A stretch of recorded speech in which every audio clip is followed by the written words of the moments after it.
कि इसमें कहीं ना कहीं पहले से ही तय है कि किसको कितनी सीटें मिलनी है और इसमें कोई विरोधाभास नहीं है। लेकिन 8 जो सीटें हैं वो बिल्कुल तय हैं। मंत्रिमंडल के कम से कम 2-3 लोग तो साफ दिख रहे हैं। नीरज कुमार जो कि आते हैं स्नातक से, और इनके कहीं ना कहीं जो चुनाव हो प्रक्रिया के तहत ही आते हैं, लेकिन एमएलसी ही हैं और इस चुनाव में देरी हो गई क्योंकि लॉकडाउन जारी है। अगर हम एनडीए की तरफ आते हैं तो 3 जदयू के कोटे में जा रही है और 2 भाजपा के कोटे में जा रही है। यही कहीं ना कहीं पेच है। मुख्यमंत्री है वही अगर न रहे, उन्हें इस्तीफा देना पड़ जाए तो क्या होगा परिस्थिति, सरकार कैसे बचेगी।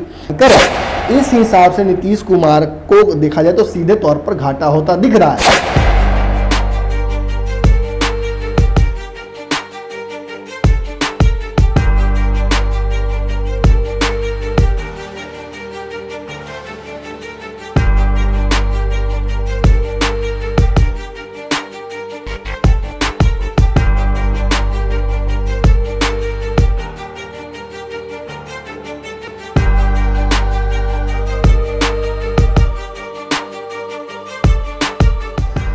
खबरों का बाजार हमेशा गर्म रहता है। इन गर्म बाजारों से हमें मतलब नहीं है। हम खबरों का बाजारीकरण नहीं करना चाहते। हम उन खबरों की तह तक पहुंचना चाहते हैं जिन खबरों की वजह से आपके जीवन पर असर पड़ता है। हम खबरों का पंचनामा करते हैं। नमस्कार, भारत लाइव देख रहे हैं आप और आपके सबसे पसंदीदा शो पंचनामा में मैं आपका स्वागत कर रहा हूं। मेरा नाम है नमन मिश्रा। मैं खबरों की चीरफाड़ करता हूं। इस चैनल का संपादक हूं और सच बोलने का और सुनाने का आदी हूं। तो आने वाले 10-15 मिनटों तक आप लोग सच की चाशनी में डूबी हुई खबरों को देखने की थोड़ी लालसा बढ़ाइए और उम्मीद करता हूं कि जो मैं कहूँगा वो आपको अच्छा लगेगा। अच्छा नहीं भी लगेगा तो कमेंट बॉक्स खुला हुआ है। आप मुझे उसमें राय, आप उसमें मुझे सजेशंस, आप उसमें मुझे गाली भी दे सकते हैं। मुझे कोई इससे दुख नहीं होगा क्योंकि जो सच है वो बोलना चाहिए और अगर उसके बोलने के चलते अगर आपको कोई दंड भी देता है तो उसे अपना पुरस्कार मानकर स्वीकार कर लेना चाहिए। जैसा कि पंचनामा में अक्सर हो रहा है, मैं एक किस्से के साथ अपनी शुरुआत कर रहा हूं पैकेज की। तो इस बार भी किस्सा बड़ा इंटरेस्टिंग है, सुनिएगा। शायद आपने ये किस्सा कहीं सुना होगा। इस किस्से का मेरे खबर से कोई लेना देना नहीं होगा, लेकिन सुनना जरूरी है। एक राजा था। उस राजा के पास अपने जान से भी प्यारा एक खूबसूरत तोता था। उस तोते को कोई बाहर से लाकर उसे दे कर गया था, लेकिन कालांतर में उस तोते के प्रति उसकी मोह माया और जो प्यार है वो इतना बढ़ गया कि अपने बेटे, अपनी पत्नी, अपनी पुत्री, अपने साम्राज्य सभी से ज़्यादा उस तोते को वो प्यार करने लगा। कहावत ये भी है कि उस तोते के आने के बाद से राजा का प्रताप थोड़ा बढ़ गया था। अब जो भी कारण रही हो, लेकिन राजा को ऐसा लगता था कि वो तोता जब से उसके जीवन में आया है तब से उसको और ज़्यादा ख्याति प्राप्त हो गई और ज़्यादा उसको चाहने वाले बढ़ गए। लेकिन उस तोते की वजह से उसके परिवार के लोग उससे दूर होते गए। अंततः ये हुआ कि उसके पुत्र की एक युद्ध में मृत्यु हो गई। पत्नी अपने समय के साथ उसकी जो हर किसी के साथ होता है, पत्नी का समय पूरा हुआ, वो चली गई इस दुनिया से। पुत्री की विवाह कहीं कर दिया गया। अब वो राजा अकेला था, उसके साथ केवल उसका प्यारा तोता था। लेकिन राजा के प्रताप में कमी आ रही थी। लोगों को लगता था कि एक ऐसे जानवर जो कि इंसान जैसा है भी नहीं, उससे राजा इतना प्यार करते हैं, और मंत्रियों को लगता था कि राजा उनसे नहीं प्यार करते हैं, उन्हें उतना सम्मान और समय नहीं देते हैं। प्रजा को लगता था कि राजा उन्हें उतना प्यार और सम्मान नहीं देते हैं। अब तोता इंसान तो हो नहीं सकता है। राजा की तबीयत खराब हुई। तोता लगातार राजा के साथ उसी तरह से मौजूद रहा, उस पिंजड़े में रहा। अंततः राजा को ऐसा लगा कि अब वो ज़्यादा दिन जी नहीं पाएगा और उसे आवश्यकता है एक ऐसे व्यक्ति की जो उसकी देख रेख कर सके या फिर उसके बातों को सुन सके। राजा ने सोचा कि ये सही वक्त है कि इस तोते को पिंजरे से बाहर निकालूं और अपने साथ रखूं, और अपना ख्याल रखता है कि नहीं मेरा ये तोता, मैं देखता हूं उसको। उम्मीद थी राजा को कि वो तोता ख्याल रखेगा, लेकिन जैसे ही राजा ने उस तोते को पिंजरे से बाहर निकाला, वो तोता उड़ गया राजा को अकेले छोड़कर। अब राजा के पास ना तो उसके पुत्र थे, ना उसकी पत्नी, ना उसकी बेटी, ना साम्राज्य। राजा बिल्कुल अकेला था। राजा अपने उम्र के उस पड़ाव में था जहां वो राजपाट आगे नहीं बढ़ा सकता था। लेकिन मन में एक टीस थी, काश अपने पुत्र को बचा पाता, काश अपनी पत्नी को समझा पाता, उसकी अगर देखरेख करता, काश अपने साम्राज्य, अपने मंत्रियों, उन लोगों को जो उनके सलाहकार थे और सच्चे शुभचिंतक थे, उनको अपने साथ रखता, तो तो आज ये दिन देखने को नहीं मिलता। राजा का अंतिम दिन किस कष्ट और परिस्थितियों में गुजरा होगा ये आप अच्छे से समझ सकते हैं, मैं इसमें ज़्यादा नहीं पढ़ूंगा। इसके बाद मैं अपनी खबर शुरू करता हूँ। इस खबर से इस कहानी का कोई लेना देना नहीं है, अगर कोई लेना देना है भी तो आप जोड़ सकते हैं। आपको पता है कि बिहार में लगभग 75 MLCs की सीट है। MLCs यानी विधान परिषद के सदस्य, जो कि सरकार की शोभा बढ़ाते हैं। इनका सरकार में कोई बहुत बड़ा योगदान नहीं होता है, लेकिन सरकारी व्यवस्था है, जिस तरह का हमारा डेमोक्रेसी है और जो हमारे लोकतंत्र है, उसमें कुछ बिंदुओं को जोड़ा गया है, कुछ चीज़ों को इस तरह से जोड़ा गया है कि सारी जो ताकत है वो एक जगह ना निहित रहे। चलिए, 75 MLCs अगर बिहार में हैं तो 23 मई को इनमें से 29 लोगों का समय सीमा समाप्त हो गया, यानी कि पुनः 29 बहालियां बिहार सरकार में MLCs की करनी होगी। अब आपको पता है कि MLC का चयन किस तरह से होता है। कुछ को तो राज्यपाल चुनते हैं, कुछ को जो चुनावी प्रक्रिया होती है विधानसभा चुनाव, उनमें जिनकी जितनी संख्या उसी तरह से भागीदारी अपने में बांट ली जाती है। कुछ का चुनाव होता है, जैसे कि आपको पता होगा कि बिहार सरकार के मंत्री ही हैं नीरज कुमार, ये स्नातक कोटे से आते हैं। बिहार प्रदेश कांग्रेस कमेटी के जो अध्यक्ष हैं मदन मोहन झा, पूर्व में मंत्री भी रहे हैं नीतीश सरकार में जब महागठबंधन सरकार थी, तो वो शिक्षक कोटे से आते हैं। ऐसे ही MLC हैं अशोक चौधरी, जो कि कहीं ना कहीं आंकड़ों को और देखें तो जो अंडरस्टैंडिंग के तहत वो MLC बने थे। तो ये सब तरीके हैं जिनसे MLCs बनते हैं बिहार में। तो भैया 23 तारीख को 29 सीटें जो रिक्त हुई हैं, इनको कैसे भरा जाएगा, इनकी संख्या क्या है, इनके गणित क्या है, ये मैं आपको सरसरी तरीके से समझाने का प्रयास करता हूँ। उसके बाद मैं अपने मुख्य बिंदु पर आ जाऊँगा। तो इसमें से 27 जो सीटें हैं वो 23 मई को खाली हुई हैं, और 2 जो सीटें हैं वो इसलिए खाली हो गई हैं क्योंकि एक ललन सिंह और एक पशुपतिनाथ, ये दोनों लोकसभा जा चुके हैं। तो इस वजह से ये दोनों सीटें भी खाली थी। तो 27 + 2 यानी 29 हो जाता है टोटल आंकड़ा।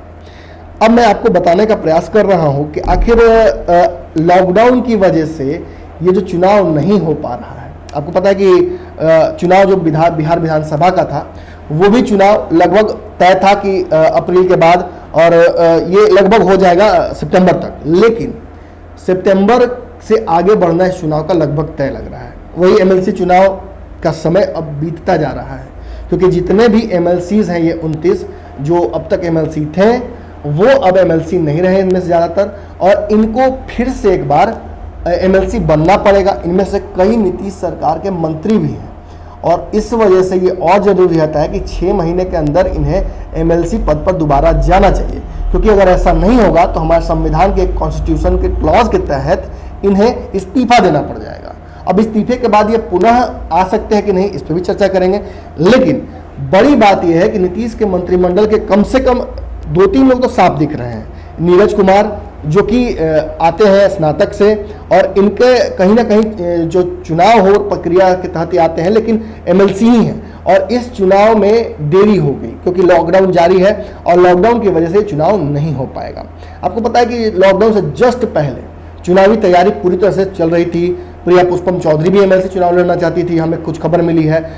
जो अरुण कुमार हैं, उनके पुत्र हैं ऋतुराज, वो भी चुनाव लड़ना चाहते थे। कई नए चेहरे चुनाव लड़ना चाहते थे, कोई स्नातक, कोई शिक्षक। मदन मोहन झा की भी तैयारी चल रही थी, नीरज कुमार की भी तैयारी चल रही थी। बिहार जो विधान परिषद के सभापति हैं कार्यकारी, हारून रशीद, वो भी अपनी तैयारी में लगे हुए थे। लेकिन इस तरीके से जो चुनाव हो रहा है, इसमें अब समय लगेगा, क्योंकि अगर विधानसभा चुनाव की ही हम बात करें तो वो नहीं लग रहा है कि अब नवंबर से पहले होने वाला है, और उसके वहाँ तक पहुँचते पहुँचते हमें 6 महीने से ज़्यादा का समय अभी फिलहाल लग रहा है कि हो जाएगा। तो भैया MLC चुनाव अगर होगा नहीं तो फिर ये जो मंत्री हैं इनका क्या होगा। चलिए, उससे पहले मैं आपको एक बड़ा जो आंकड़ा है MLCs का वो मैं बता दूँ कि 29 सीटें जो अभी फिलहाल रिक्त हैं, इसमें 17 सीटों पर चुनाव होना है, यानी इनमें चयनित तरीके से चुना जाएगा लोगों को, और 12 को राज्यपाल मनोनीत करेंगे। तो राज्यपाल के हाथ में तो बड़ी आसानी से चीज़ें हैं। आपको देखा कि कैसे महाराष्ट्र में जो सरकार थी, उद्धव ठाकरे मुख्यमंत्री हैं वहाँ के, लेकिन वो भी MLC हैं, वो भी चयनित तरीके से आते नहीं हैं। और कुछ दिनों पहले एक बड़ा क्राइसिस महाराष्ट्र सरकार में आ गई थी कि जो मुख्यमंत्री हैं वही अगर न रहे, उन्हें इस्तीफा देना पड़ जाए तो क्या होगा परिस्थिति, सरकार कैसे बचेगी। क्योंकि महाराष्ट्र में जो भी ड्रामा हुआ था सियासी, वो तो आपने देखा ही था, कैसे भाजपा सरकार बना ली थी, उसका फिर सत्ता में वापस उद्धव ठाकरे आते हैं, एनसीपी सपोर्ट करती है, एनसीपी का भी डाल मटोल जो रवैया रहा वो भी समझ में आया। तो इन सभी की वजह से एक बात तो स्पष्ट हो गई कि जब एमएलसी के लिए दोबारा उन्होंने राज्यपाल को अपने लेटर लिखा महाराष्ट्र में, तो राज्यपाल ने पहले तो दुर्मन रवैया दिखाया, लेकिन बाद में उन्हें ये बात माननी पड़ी, क्योंकि कहीं ना कहीं एक इसमें क्लॉज था, वो इस्तीफा देकर पुनः, यानी उद्धव ठाकरे इस्तीफा देकर एक बार फिर से मुख्यमंत्री के तौर पर शपथ ले सकते थे और 6 महीने का उन्हें पुनः समय मिलता, तो एक क्लॉज भी है। लेकिन बिहार के संदर्भ में अगर हम आंकड़ों को देखें तो 12 लोगों को राज्यपाल मनोनीत कर सकते हैं। इनमें बहुत सारे लोग ऐसे हैं जो कि नीतीश कुमार के बहुत करीबी हैं, कई ऐसे हैं जो कि नीतीश कुमार नए लोगों को मौका देना चाहेंगे। लेकिन मेन आंकड़ा कहां फंस रहा है ये आपको समझना पड़ेगा। 17 लोगों को चयनित प्रक्रिया के तहत यहां आना होगा, इसमें से 9 चुनाव विधानसभा के और उस वोटिंग जो हुई है 2015 में उसके आंकड़े के हिसाब से, जिसको जितनी सीटें मिली हैं उस हिसाब से तय करके 9 सीटें दी जाएंगी। यानी कि इसमें कहीं ना कहीं पहले से ही तय है कि किसको कितनी सीटें मिलनी है और इसमें कोई विरोधाभास नहीं है। लेकिन 8 जो सीटें हैं वो बिल्कुल तय हैं। 8 सीटों पर चुनाव होगा। लगभग 4 सीटें हैं जो कि शिक्षक कोटे से आती हैं, 4 सीटें हैं जो स्नातक कोटे से आती हैं। आपको शिक्षक कोटे से बता दें कि मदन मोहन झा है और नीरज कुमार जो है वो है स्नातक कोटे से। तो भैया अगर 8 लोगों को चयनित तरीके से आना है तो इनकी तो सदस्यता आप समाप्ति मानिए, क्योंकि चुनाव होने नहीं वाला है। नीरज कुमार की भी बेचैनी है, क्योंकि चुनाव तो वो लड़ना चाहते थे, तैयारी भी उन्होंने की थी, एक अच्छा खासा डेटाबेस भी बनाया था, लेकिन चुनाव समय पे होगा नहीं। और इसको लेकर थोड़े चिंतित नीरज कुमार नजर आ रहे हैं, क्योंकि अगर इन्हें वैकल्पिक तरीके से जाना होगा तो जो 12 जो राज्यपाल मनोनीत करते हैं उसके तरीके से नीतीश कुमार को इनके लिए वैकल्पिक व्यवस्था करनी पड़ेगी। इसके अलावा आपको बता दें कि नीतीश कुमार के एक और करीबी नेता हैं जो कि अशोक चौधरी हैं, कांग्रेस से आए थे, इन्हें भी वैकल्पिक तरीके से ही जाना होगा। नीतीश कुमार के अनुकंपा पर ही एमएलसी बन पाएंगे, ऐसा अब तय लग रहा है। तो भैया चुनावी जो प्रक्रिया है उसके हिसाब से सीटें कैसे तय होंगी। विधानसभा में राजद सबसे बड़ी पार्टी लग रही है, लेकिन जदयू और कहीं ना कहीं भाजपा के जुड़ने की वजह से संख्या इतनी हो जा रही है, जिसकी वजह से सरकार नीतीश कुमार चला रहे हैं और नीतीश कुमार बिहार के मुख्यमंत्री बने हुए हैं। तो इसमें जो बड़ा पेच है वो ये है कि कहीं ना कहीं जो 9 सीटें हैं ये संख्या के आधार पर बटेंगी। और संख्या क्या है, तो संख्या ये कह रही है कि 3 सीटें आरजेडी के हाथ में जानी तय है। 3 एमएलसी जो होगा वो राजद कोटे से ही होगा और 1 कांग्रेस को संख्या के आधार पर मिल रहा है, क्योंकि 27 कहा जाता है विधायकों पर, 1 बिहार में एमएलसी लगभग तय हो जाता है। तो कांग्रेस के पास जो सीटें हैं आपको पता ही कि 27 सीटें कांग्रेस ने जीती हैं और उस हिसाब से कांग्रेस को 1 सीट तो मिलता ही मिलता है। और इसके अलावा अगर हम एनडीए की तरफ आते हैं तो 3 जदयू के कोटे में जा रही है और 2 भाजपा के कोटे में जा रही है। यही कहीं ना कहीं पेच है। अगर नीतीश कुमार इस पर अगर दावा करते हैं और इस हिसाब से भेजने का प्रयास करेंगे बिहार में, देखिए आपको एक बता दें कि राज्यपाल के पास जो मनोनीत करने की जो शक्तियां हैं वो कहीं ना कहीं नीतीश कुमार ही अनुशंसा करेंगे। लेकिन नीतीश कुमार ने पिछले, आपने देखा होगा कि जब से सरकार बनी है वो काफ़ी इस बार फूक फूक कदम रख रहे हैं। ना तो उन्होंने कोई जो आयोग कहे जाते हैं जिसके लिए खासी मारी नीतीश कुमार के पार्टी में होती है, आप देखते हैं कई लोग वैष्णो देवी और तारापीठ ही जाके बैठे रहते हैं उनके पार्टी के नेता। वो उसका कारण है क्योंकि आयोग बटे नहीं है और आयोग के लिए कई लोग लाल बत्ती के लिए लगातार पीछे पड़े रहते हैं नीतीश कुमार के। लेकिन नीतीश कुमार ने पावर इस बार डिवाइड करने का मन नहीं बनाया है। तो ये मुझे शक लग रहा है कि बहुत कम लोगों को नसीब होगा जो फ्री वाला एमएलसी है। तो यहाँ अगर हम आंकड़े के आधार पर देखें तो आंकड़े के हिसाब से आरजेडी को 3, कांग्रेस को 1, जदयू को 3 और भाजपा को 2, यानी टोटल ये 9 सीटें चुनाव जो हुआ था विधानसभा और जो विधायकों की संख्या है उसके आधार पर मिलनी तय है। इसके अलावा 8 सीटों के लिए चुनावी प्रक्रिया होगी जिसमें 4 शिक्षक और 4 स्नातक हैं। अब यहाँ पेज क्या फंस रहा है ये समझ लीजिए। सीधी सी बात है कि जहां पटना, तिरहुत, दरभंगा में दोनों कोटे की सीटें का चुनाव होना तय था, मतलब पटना, तिरहुत, दरभंगा इन दोनों जगहों पर, इन तीनों जगहों पर स्नातक और शिक्षक दोनों का चुनाव होना था। लेकिन कोसी में सिर्फ 1 स्नातक का चुनाव होना था। यानी कि ये जो सीटें हैं ये कहीं ना कहीं अब चुनाव यहाँ होना तय नहीं लग रहा है। तो इन्हें कहीं ना कहीं नीतीश कुमार को एडजस्ट करना होगा अपने डिपार्टमेंटल, यानी उनकी जो पावर जो उनके पास है मनोनीत करने का राज्यपाल की तरफ से अनुशंसा करा के, वो है। लेकिन यहाँ पेच ये फंस रहा है कि नीरज कुमार, अशोक चौधरी और सभापति जो रहे हैं अभी कार्यकारी हारून रशीद, ये 3 लोगों का तो कम से कम अपने 23 मई को ही मान लीजिए कि कहानी इनकी खत्म हो गई है एमएलसी की। इसके अलावा बता दें आपको कि शिक्षक कोटे से केदार पांडे, मदन मोहन झा, संजय सिंह, प्रोफेसर नवल किशोर यादव, ये भी भाजपा कोटे से आते हैं, दिलीप चौधरी, डॉक्टर एनके यादव, देवेश चंद्र ठाकुर, ये सारे लोग हैं इस कहीं ना कहीं लिस्ट में जो कि एमएलसी बनेंगे और इन्हें बनना पड़ेगा। लेकिन अब यहाँ एक बड़ा पेच है। पेच ये है कि राजद कोटे से कोई भी एमएलसी 23 तारीख को रिटायर नहीं हुआ है। मतलब राजद कोटे से कोई भी एमएलसी का कार्यकाल खत्म नहीं हो रहा है। ऐसे में राजद को सीटें सीधे तौर पर बढ़ रही हैं। 3 सीट राजद को जाएगी तो तीनों सीट राजद को अगर जाती है तो राजद को लालू यादव का मुनाफा होना लगभग तय हो गया है। वहीं अगर हम आंकड़ों के हिसाब से देखें तो भाजपा को 2 सीट देने के अलावा नीतीश कुमार पर दबाव है कि वो 1-2 भाजपा के लोगों को मनोनयन करें। इस हिसाब से नीतीश कुमार को देखा जाए तो सीधे तौर पर घाटा होता दिख रहा है। इसके अलावा नीतीश कुमार के करीबी, जो कहा जा सकता है सबसे करीबी लोग जो दाएं बाएं नीतीश कुमार के आजकल दिख रहे हैं, उनमें से भी 2 लोगों का विकेट गिरता विकेट गिरना क्या गिर चुका है 23 तारीख को, और इनको दोबारा अपनी टीम में लेने के लिए नीतीश कुमार को प्रयास करना पड़ेगा। अब राजा चाहेंगे वही होगा। अगर राजा चाहेंगे कि इस खूबसूरत तोते को ही दोबारा दी जाए सब कुछ, अपना उत्तराधिकारी बनाया जाए, तो कोई दिक्कत थोड़ी है, कोई रोक थोड़ी सकता है। लेकिन इस कारण से कई लोग खफा होंगे और चुनावी साल है। और कुछ जब मैंने पिछली बार भी आपको याद होगा 2019 के चुनाव में मैंने कहा था कि जब बांटने के लिए सामान बहुत कम हो और मांगने वाले ज़्यादा हो तो राजा की ख्याति कम होती ही होती है। और नीतीश कुमार जी की जो परिस्थिति है वो ऐसी है कि इस बार चुनाव से पहले ही नीतीश कुमार को कुछ कुर्बानियाँ देनी पड़ सकती हैं। इससे नीतीश कुमार की ख्याति में भी, ख्याति कहाँ, अपनी ही पार्टी में कहीं ना कहीं कम होगी। कई लोग नीतीश कुमार से खफा होंगे, दुखी होंगे।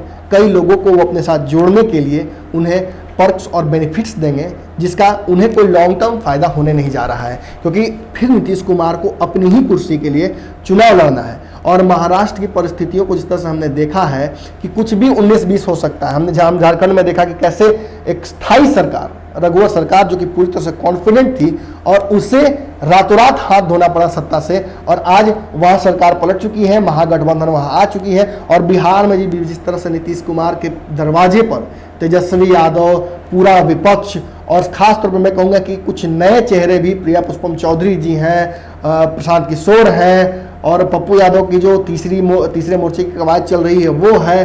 कई ऐसी पार्टियां हैं जिन्हें महागठबंधन में और एनडीए में स्थान नहीं मिला है, वो हैं।